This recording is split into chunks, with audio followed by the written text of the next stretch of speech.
تتنزل عليهم الملائكة ألا تخافوا ولا تحزنوا وابشروا بالجنة التي كنتم توعدون. أشهد أن لا إله إلا الله وحده لا شريك له وأشهد أن محمدا عبده ورسوله لا نبي بعده أما بعد. Yang saya hormati keluarga besar almarhum dari Bapak Haji Muhammad Yamin Rano Subarjo bin Rano Subarjo dan jamaah yang dimuliakan Allah Subhanahu wa Ta'ala. Pada malam hari ini, alhamdulillah, kita bersyukur kepada Allah Subhanahu wa Ta'ala dari segala nikmat yang Allah berikan kepada kita, sehingga sama-sama dapat hadir di tempat ini dalam rangka mengambil iktibar, mengambil pelajaran dari almarhum yang sudah mendahului kita. Salawat serta salam kita sampaikan kepada Nabi kita Muhammad sallallahu alaihi wasallam, Nabi yang menjadi uswah kita dalam menjalani hidup dan kehidupan ini.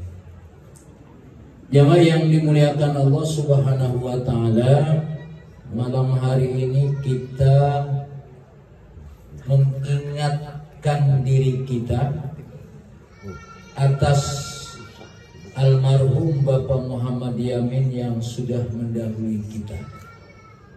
Sekaligus sebetulnya juga mengingatkan yang hidup bahwa yang meninggal juga menunggu bantuan kita.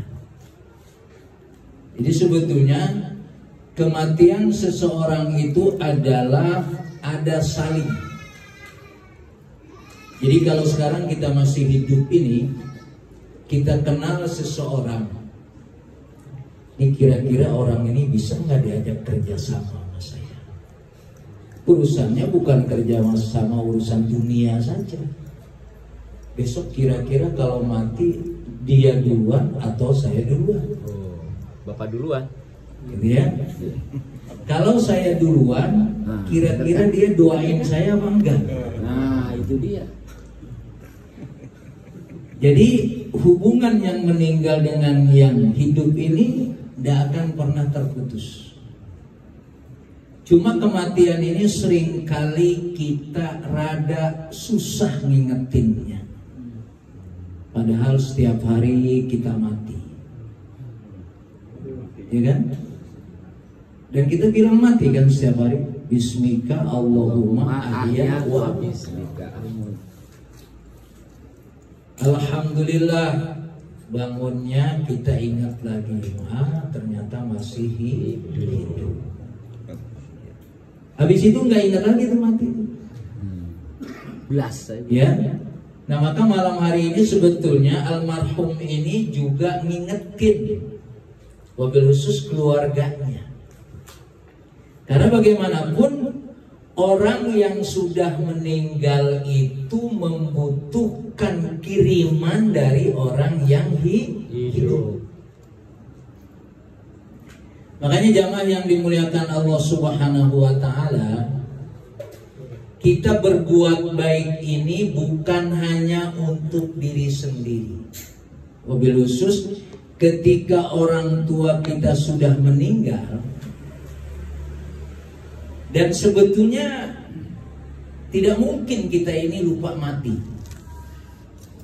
Kenapa? Apalagi orang tuanya yang sudah meninggal. Karena ketika orang tua kita sudah meninggal, orang tua kita menunggu amal soleh kita. Dan kita yang masih hidup juga harus beramal soleh. Maka jangan sampai dalam perjalanan hidup kita ini kita meninggalkan sesuatu yang akan merugikan diri kita dan juga merugikan orang lain.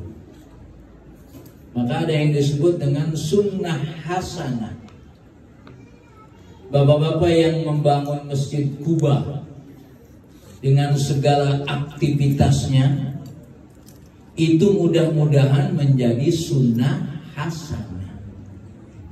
Dan ketika itu menjadi sunnah hasanah dan bapak-bapak yang sudah mendirikan Masjid Quba dengan segala aktivitasnya, besok bapak-bapak meninggal. Saya belum, bapak-bapak dulu. Tadi contohnya saya dulu tadi kan. Jadi contoh bapak dulu. Iya, bapak-bapak dulu. Ya. Nah, ketika bapak-bapak sudah meninggal, tapi Masjid Quba-nya terus berjalan, aktivitasnya terus berjalan, orangnya sudah meninggal tapi pahalanya masih berjalan. Maka warga Royal 2 ini kalau tidak menikmati Masjid Quba rugi besar. Kenapa? Karena bakal mati. Kalau nggak mati sih nggak apa-apa dah. Ya, masjidnya begitu mewah, suara imamnya masya Allah dan begitu nyaman di dalamnya, tapi nggak betah. Berarti ada masalah itu.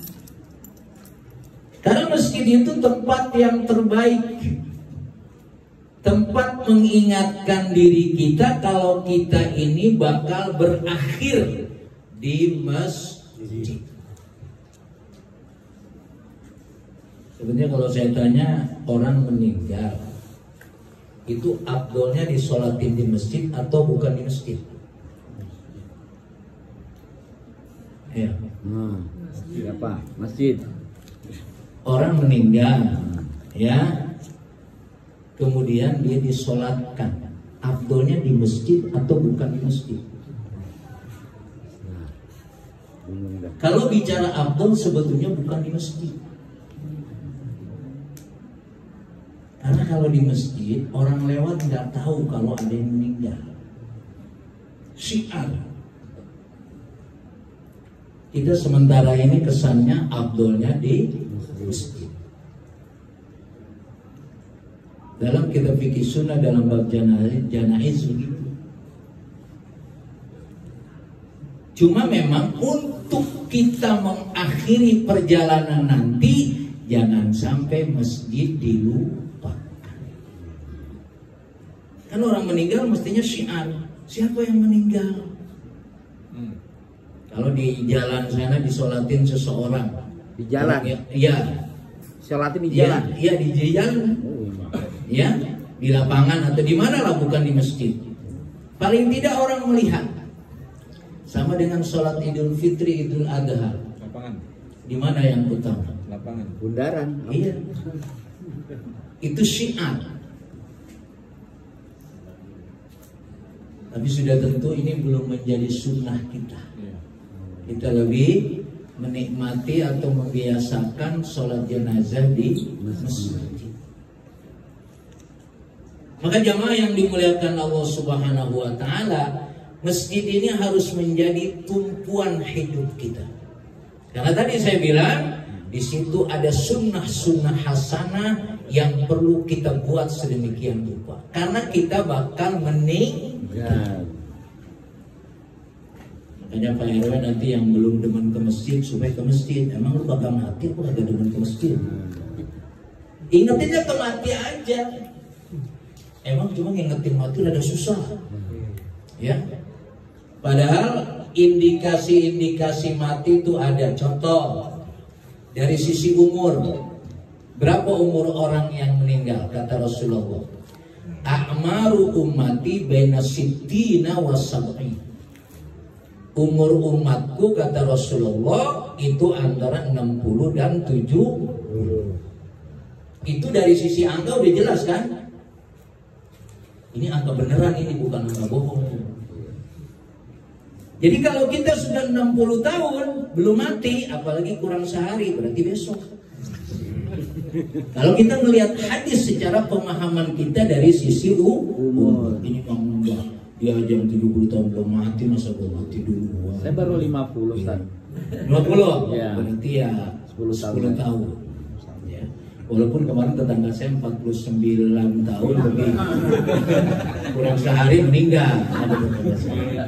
Kelebihan. Jadi sebetulnya Maksudnya manusia ini memang begitu sulit dijelaskan kapan dia mati. Secara umum memang wa idza jaa ajaluhum la yastakhiruna sa'ata wa la yastaqdimun. Kalau ajal sudah datang, sudah tidak bisa maju, sudah tidak bisa mundur. On time ya. Tapi dari sisi angka tadi baina sittin wasab'in. Jadi mestinya kita ini kalau sudah umur kurang dari 60 tahun ya sudah siap-siap. Pensiun kerja itu kan sekitar itu ya, 60 kan. Ya artinya cuma kata malaikat tuh pensiun dunia, urusan akhirat siapin ya. Jadi kita kadang-kadang alhamdulillah saya udah pensiun tapi dikaryakan. Kayak umur dia kagak kebakaran habis. Jadi mati ini memang sesuatu yang apa ya, enteng aja sebetulnya kelihatannya gitu. Maka sebetulnya Bapak Yamin ini jamaah yang dimuliakan oleh Allah Subhanahu wa taala, ini sebetulnya warning bagi keluarga. Karena beliau di alam sana menunggu kebaikan-kebaikan dari apa yang dilakukan oleh keluarganya yang masih hidup.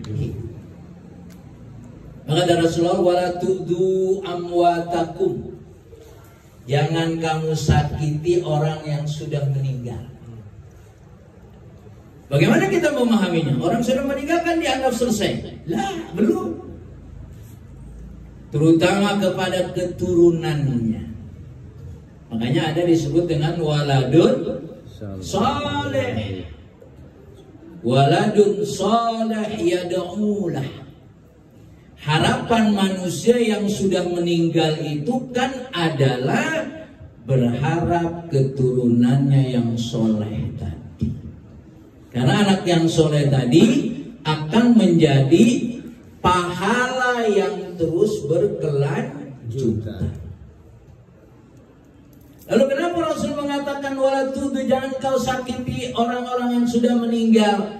Karena ternyata orang tuanya sudah meninggal, tapi dia tidak pernah berpikir apa yang harus diperbuat olehnya untuk orang tuanya. Nasihat jalan terus, doa, boro-boro doa. Itu yang disebut dengan menyakiti. Tapi apakah orang yang sudah meninggal berdosa karena keturunannya melakukan keburukan? Tidak, cuma sedih. Itu bedanya di sini.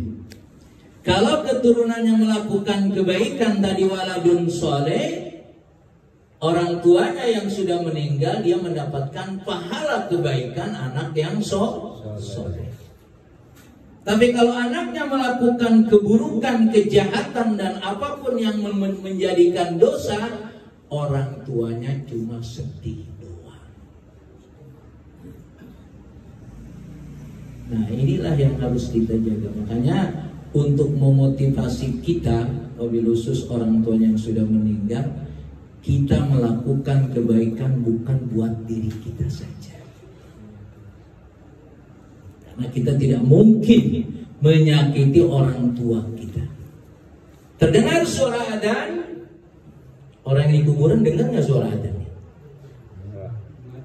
Dengar nggak? Dengar. Dan anaknya tahu.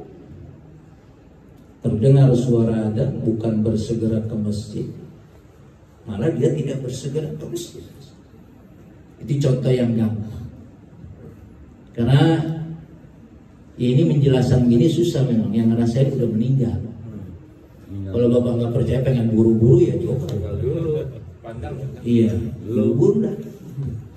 Ini gambaran bahwa memang yang hidup dengan yang meninggal tidak pernah terputus. Maka tadi waladun saleh yad'ulah. Maka ketika kita seperti sekarang ini, Bapak Haji Muhammad Yamin, mudah-mudahan beliau dengan kasih sayangnya Allah, beliau sudah menikmati hidupnya dengan kesempurnaan. Amin. Karena orang hidup itu sempurna kalau udah mati. Kalau masih hidup belum, ya belum. Biar dia jadi presiden juga tetap aja belum sempurna. Jadi kematian itulah kesempurnaan hidup. Makanya meninggal itu enak apa tidak katanya? Enak. Ya enak. Coba kalau nggak meninggal, udah umur 100 tahun, ya udah anak kecil mau lewat aja udah bingung, gua ketabrak. Di suasana hidup ini memang menjadi suasana yang kita harus persiapkan untuk kematian. Rasul menyebutnya al-qais, orang yang cerdas. Jadi urusan hidup dan mati ini urusan apakah ente cerdas atau tidak. Kalau ente cerdas, kata Rasulullah, al-qais mandana nafsahu wa amila lima ba'dal maut. Orang yang cerdas itu adalah orang yang melawan hawa nafsunya dan dia selalu beramal baik untuk mempersiapkan kematian. Jadi kalau kita sekarang hidup ini belum mempersiapkan untuk kematian, itu namanya jahil. Dalam bahasa Arab ada lagi yang lebih parah, ahmak. Rasul dalam satu hadis juga sama al-ahmak, yaitu orang yang sangat bodoh, mengikuti hawa nafsunya, manittaba'a hawaha wa yatamanna al-amani. Orang yang bodoh itu menganggap dirinya selalu berharap Allah juga nanti ngampunin dosa saya. Tapi dia tidak berusaha beramal soleh. Bapak pernah lihat nggak orang naik motor belok kanan tapi kesennya ke kiri?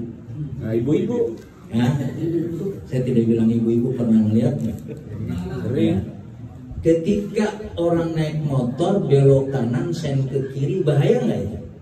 Bahaya. Kata dia kagak, biasa aja. Cuma yang ngelihat itu, wah gimana nih orang, katanya gitu kan. Tapi dia yang ngejalani Nyantai. biasa saja. Nah kadang-kadang hidup kita seperti itu. Banyak sebetulnya hal yang merugikan orang lain, tapi kita tidak merasa kalau kita merugikan orang lain. Rasanya kita merasa selalu berbuat baik. Itu seperti belok kanan sen ke kiri. Nah dalam hidup inilah makanya selalu kita kaitkan dengan kematian tadi. Karena hanya kematian yang bisa menyadarkan kita. Nah, maka mudah-mudahan malam hari ini wabil khusus kepada keluarga almarhum. Almarhum menunggu doa-doa kita. Almarhum menunggu amal soleh kita. Maka kan kenapa kita terus supaya berinfak untuk kedua orang tua kita. Apalagi orang tua kita meninggalkan harta. Andaikan tidak meninggalkan harta pun, investasi orang tua kita sudah terlalu banyak kepada kita. Apakah kita bisa membayar? Sudah tentu tidak. Maka dianjurkanlah kita berinfak setiap hari. Kita niatkan pahalanya untuk almarhum yang sudah meninggal. Dalam satu kitab tafsir itu, orang yang orang tuanya sudah meninggal dan tidak berinfak itu termasuk anak durhaka. Jadi bapak yang berinfak niatin, termasuk infaknya untuk kedua orang tua. Dan begitu berikutnya. Jadi makanya jamaah yang dimuliakan Allah Subhanahu wa taala, Bapak Ibu yang hadir di malam hari ini, jadikanlah kematian adalah pendorong menikmati hidup. Karena hanya orang yang bisa memahami kematian, lalu dia merasakan dirinya dekat dengan Allah Subhanahu wa Ta'ala. Jadi jangan sampai kita meninggal ini meninggalkan sesuatu yang itu membahayakan orang lain. Namanya sunnah sayyah, kebiasaan yang buruk. Saya nggak tahu koruptor yang pertama itu siapa. Sampai hari ini banyak pengikutnya nggak?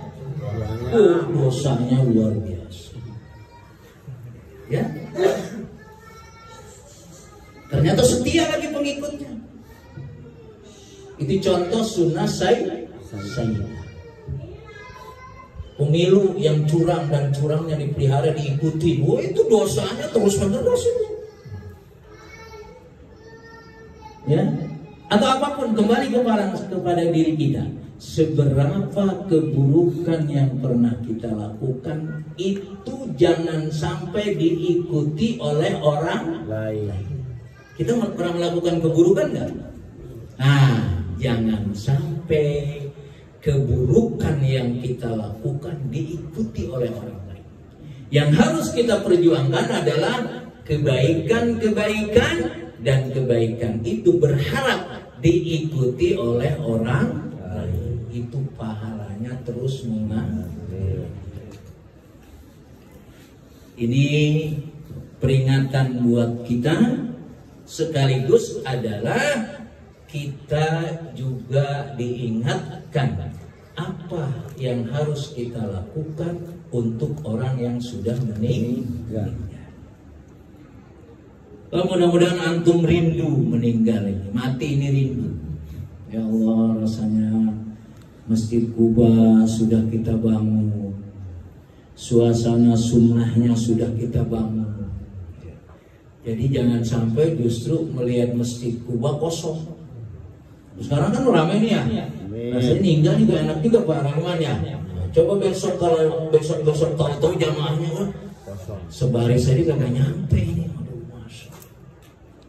Maka kita semua berusaha. Disinilah yang saya bilang adanya ta'awun alal birri wat taqwa. Masjid menjadi sentral. Insya Allah nggak salah. Nggak salah. Dan kita semua harus menjadi tim sukses menuju husnul khotimah. Kampanyenya setiap hari. Ya. Kampanye untuk menjadi tim sukses husnul khotimah setiap hari. Ente kemana aja nggak ke masjid? Nah, kampanye tuh. Ya, dalam rangka apa? Husnul khotimah. Supaya ketika kita mengingatkan orang lain, ada nilai kebaikan buat kita. Kita Bapak kalau dari rumah ke masjid yang jauh jangan asyik sendirian. Tetangga Bapak ke masjid nggak? Ketok rumahnya. Berani? Gerakan diri. Enggak ya, gerakan diri. Nah kalau itu memang tidak, cukup berdoa saja. Allah. Ya Allah, simpulan kalau pernah sebut namanya. Orang iman bagi gubernur sana ini orang iman ya. Ya yang ngelewatin ya Allah, kalau dia nggak ke masjid ya Allah simpulan sampai masjid kesebut namanya Al-Fatihah. Kita harus bertanggung jawab terhadap orang yang begitu belum melakukan seperti kebaikan yang ada pada kita. Jangan berpikir biarin aja di rumah dia gua lagian gua juga ibadahnya belum tentu beres. Justru kalau belum tentu beres, kita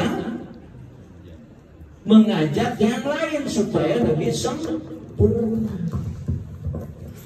Ya, jadi jangan sampai Bapak asik ke masjid. Alhamdulillah saya keluar dari rumah ke masjid, alhamdulillah tetangga depan masih kencang banget pintunya, mau ketok juga yang nggak berani ya. Lewat sebelah kiri sama juga ya.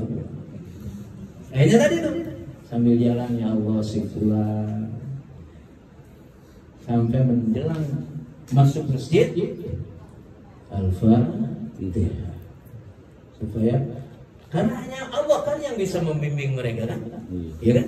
Kita nggak bisa.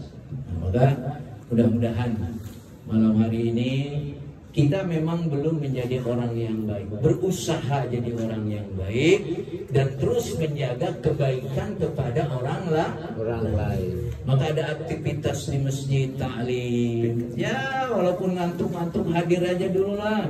Ya, biar ada rame gitu kan ya.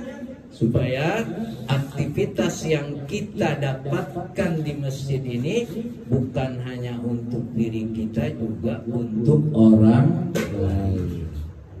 Ya, kalau perlu memang ada daftar orang yang belum ke masjid itu dikasih tahu.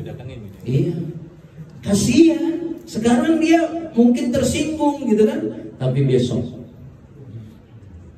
Makanya kita mudah-mudahan menyesalnya apa? Mudah-mudahan menyesalnya kita ini tidak terlalu lama di masjid. Ya Allah, kenapa saya kalau datang ke masjid pengen buru-buru pulang aja. Padahal di rumah mau ngapain? Nggak tahu. Jadi menyesal tidak maksimal melakukan kebaikan. Ya Allah, kenapa saya ke masjidnya cuma 3 waktu, padahal 5 waktu juga bisa. Dan begitu berikutnya. Pada yang belum bisa 5 waktu, coba introspeksi. Malaikat sudah ngeliatin aja malaikat. Apalagi udah 60 tahun. Ente mau lagu apa lagi ya malaikat? Iya. Mau lagu apa lagi? Emang belum banyak yang Allah berikan nikmat yang kau terima. Emang masih kurang. Ya, nah, maka mudah-mudahan apa yang terjadi pada almarhum menjadi pelajaran buat kita, dan kita mendapatkan pelajaran juga kepada orang yang sudah meninggal, karena orang tua kita sudah meninggal, teman-teman kita sudah meninggal, saudara-saudara kita tetangga sudah meninggal. Makanya terus kita di dalam umat Islam itu ada doa Allahumma ighfir lil muslimina wal muslimat wal mu'minina wal mu'minat. Kita sebetulnya sudah diselamatkan dengan sistem yang ada dalam Islam. Tapi seberapa kita menikmati apa yang menjadi kewajiban kita, itulah menjadi dorongan kita, karena akhirnya kita akan mengakhiri hidup ini. Saya kira ini yang bisa saya sampaikan, mudah-mudahan bermanfaat. Dan sekaligus mudah-mudahan almarhum Mbah Haji Muhammad Yamin Rano Subarjo bin Rano Subarjo diampuni dosa-dosanya oleh Allah Subhanahu wa taala, segala amal kebaikannya diterima oleh Allah Subhanahu wa taala, dan keluarga yang ditinggalkan serta keturunannya diberikan kesabaran, kekuatan, dan terus tidak melupakan apa yang menjadi kewajiban untuk almarhum. Dan kita juga, orang tua kita sudah meninggal, teman kita sudah meninggal, kita doakan, karena doa yang kita kirim kepada mereka akan kembali juga kepada kita. Ada hadinya Al-Fatihah. Bismillahirrahmanirrahim. Alhamdulillahirabbil alamin arrahmanir rahim maliki yaumiddin. Iyyaka na'budu wa iyyaka nasta'in ihdinas siratal mustaqim siratal ladzina an'amta 'alaihim ghairil maghdubi 'alaihim waladdallin. Allahumma shalli ala sayyidina Muhammad.